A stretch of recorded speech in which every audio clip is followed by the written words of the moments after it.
can you give a correct definition, the difference between IS and you? What is the difference between me and them? I'm following Quran, they are not following Quran. That is the difference between me and them. He hasn't studied them, but he already knows they are wrong. The contradiction sets the stage for everything that follows. The video clips that you have just watched at the beginning of this video are part of a high-stakes exchange featuring Zakir Naik and a Korean travel agent, asking two critical questions. To understand what you have just watched, we need to go back to the beginning, to where it all began. My name is Pyong Jun Moon. I am a Korean who runs a travel agency here. So I have many Malay Muslim friends, and even today I am here with three Muslim Malay women friends. And while I were coming here, since they wear hijab, we were on the bus, and I could feel the eyes staring at us and pointing at us and talking bad up behind us because I know Korean and can see the feelings. My question might be quite sensitive, but I am not trying to offend you like that, so please understand. And truly, I am very hurtful when somebody just point at us, my friends, and judging them there as a terrorist just because they are Muslim. But the other day, a tragic happened again in Paris, and many people were died and wounded. But even IS are calling themselves as Muslim. But today, as you speak, that you would not believe Islam if Islam is a terrorist. But it's happening now, and in Korean media is showing IS is the terrorism which offends like the Korean public thinking that Islam is a terrorist. My first question is, can you give a correct direction, correct definition, the difference between IS and you? And the second, what will be the first priority to change Korean people's mind that Islams are not terrorists? This is my two questions.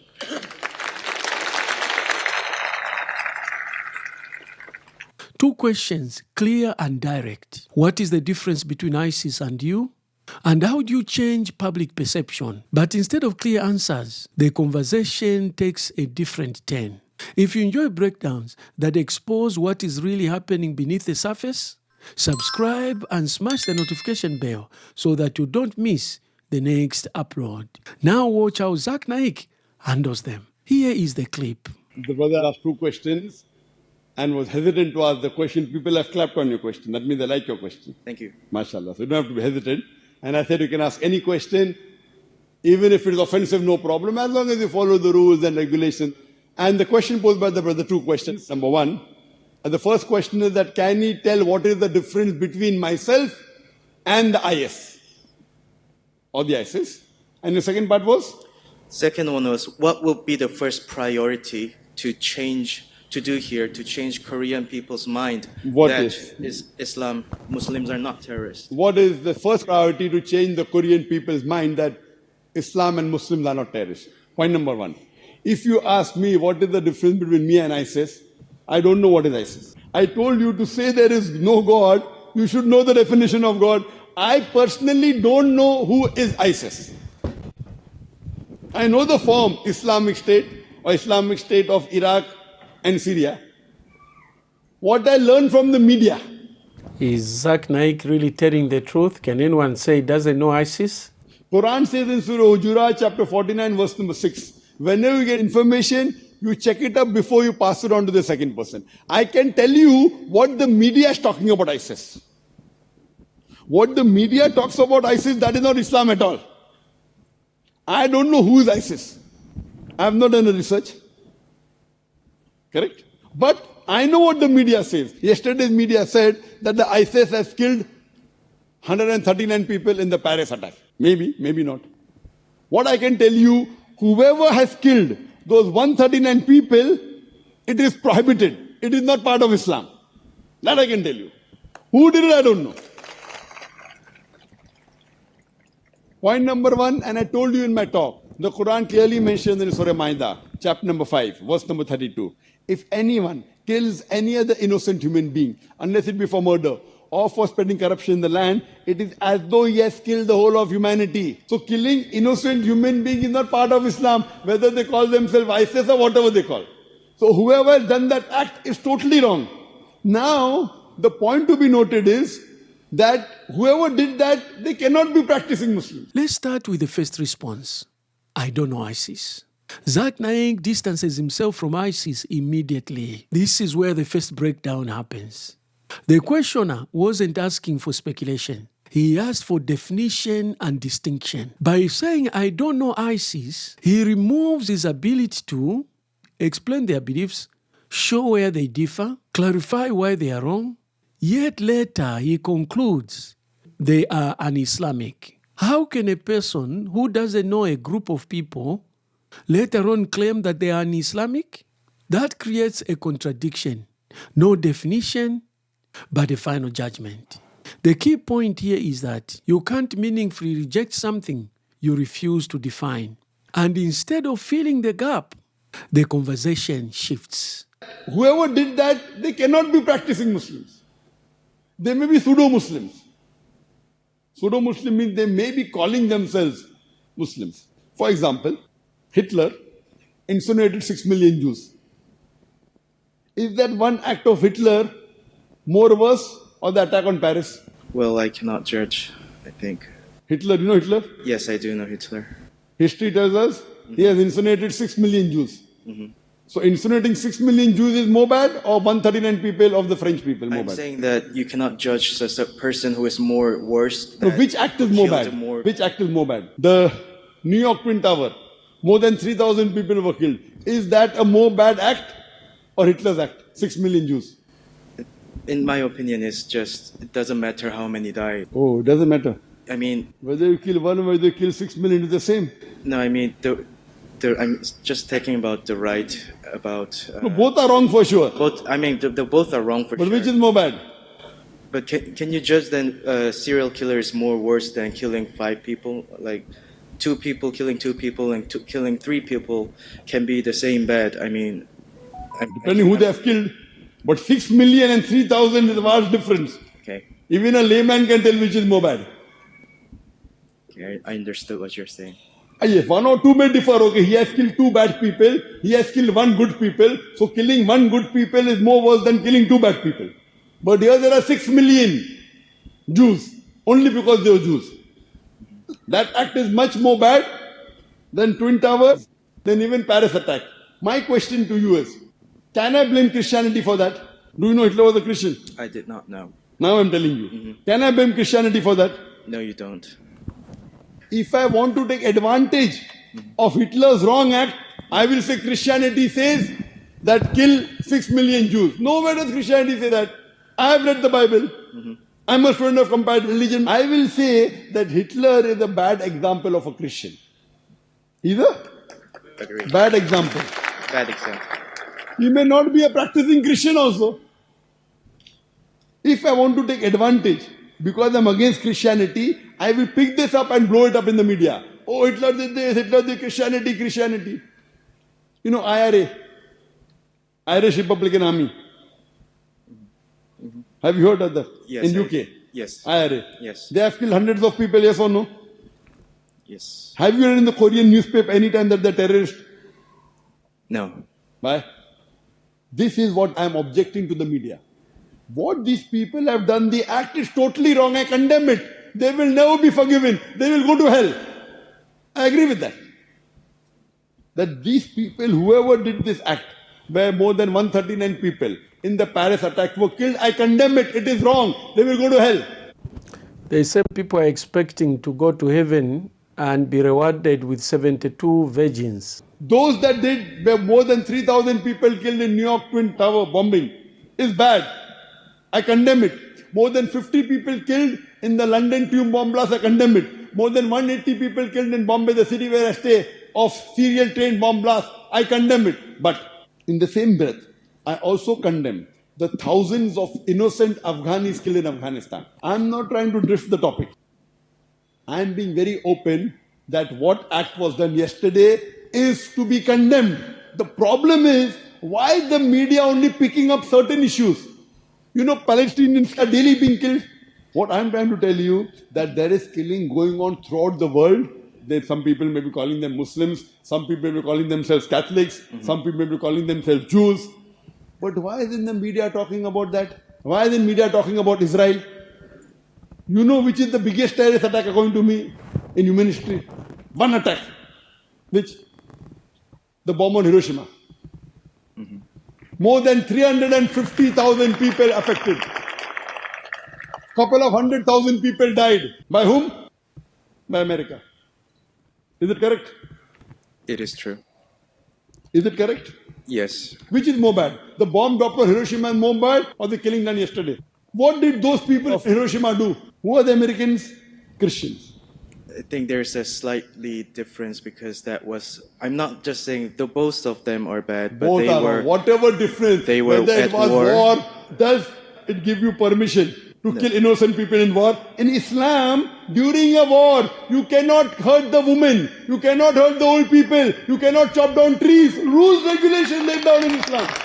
And unfortunately, this gentleman doesn't want to allow the questioner to actually express himself. It's very, very unfortunate. Even during war, you cannot hurt the women, you cannot hurt the children, you cannot hurt the men that don't come to fight you in the battlefield. This is Quran. You cannot say that, okay, it was just collateral damage. What collateral damage? You are sending cluster bombs in Afghanistan, cluster bombs, to catch one man. Cluster bomb, and the bomb diffuses and multiple bombs come. And thousands of innocent Afghanis are being killed. For what? Just to catch one man? Is this justice?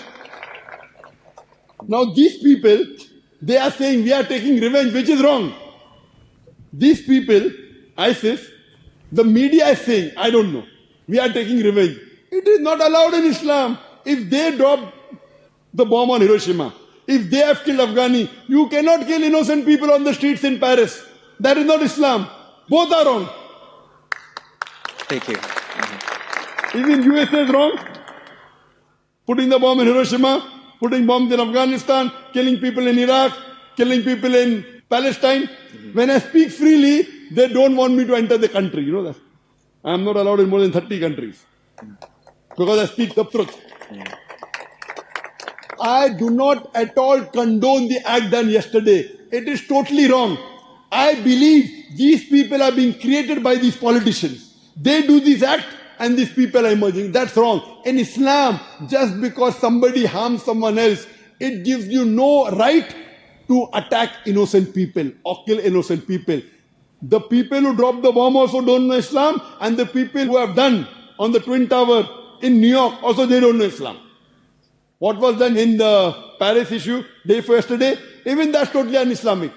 So what is happening, all this thing is actually media.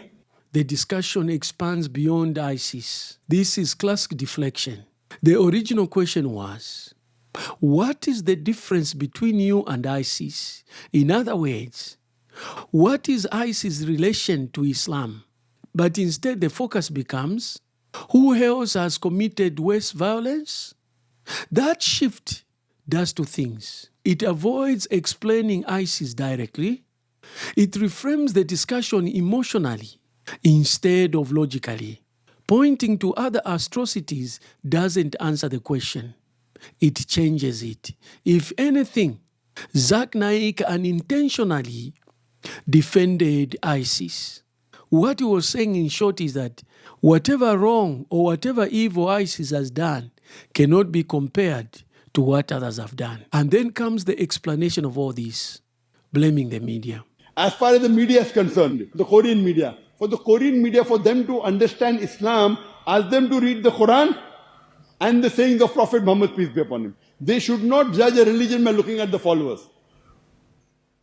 That is If true. they want to know the religion, they have to read the Quran and the Sahih Hadith for Islam. If they want to know Christianity, they should read the Bible. If they want to know Hinduism, they should read Vedas. They should not look at the followers, because all the followers themselves don't know the religion. And what does the media do? The media puts those things in which they have more viewership. So if they put all these things where they get more viewership, they want to put this. So what they're getting is the wrong information from the media. It's our duty to correct the wrong picture by behaving correctly and setting a good example to the people. And today what we have in the media is mainly the bombarding misconceptions, because if you write a book against Islam, it will sell more. So people are writing book against Islam. If you write a book against the Prophet, you will get good TRP, good viewership. You understand, no? So this is only because they want to get popular. We believe we should speak the truth and we should present the correct picture of Islam to the world so that they know that Islam is a religion of peace and it's the only religion which has the solution for humanity. Hope that answers the question. The problem is framed as perception. Media bias may exist, but that wasn't the question. The question is related to why groups like ISIS claim Islam and how are they wrong? Blaming the media explains perception, but does not explain theology.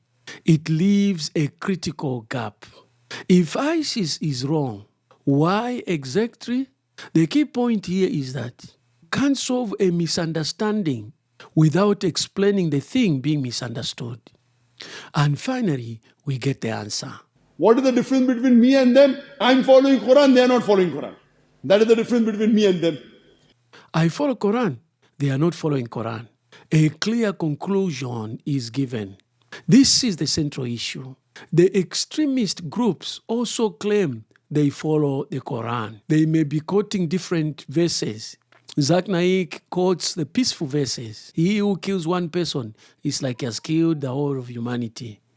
The extremist groups, they quote the verse, kill the infidels wherever you find them until they pay the jizya. This statement raises a deeper question. What makes the interpretation valid and another invalid? But that explanation is never provided. What's missing? How specific verses are interpreted? Why extremist reading is rejected? What framework determines correctness? The key point here is that an answer without explanation leaves the original question unanswered. Go back to the start. What is the difference between ISIS and you? I don't know ISIS. They are not following the Quran. Now you can see the full picture. The question asked for clarity, but the answer never fully addressed it. If you want breakdowns that go beyond surface level responses and actually examine what is being said and what is being avoided, like, subscribe, and smash the notification bell so that you don't miss the next breakdown. And also, share with others. If this caught your attention, tap on the playlist on the screen to watch other videos where Zakir Naik failed to address the issue of Islamic terrorism.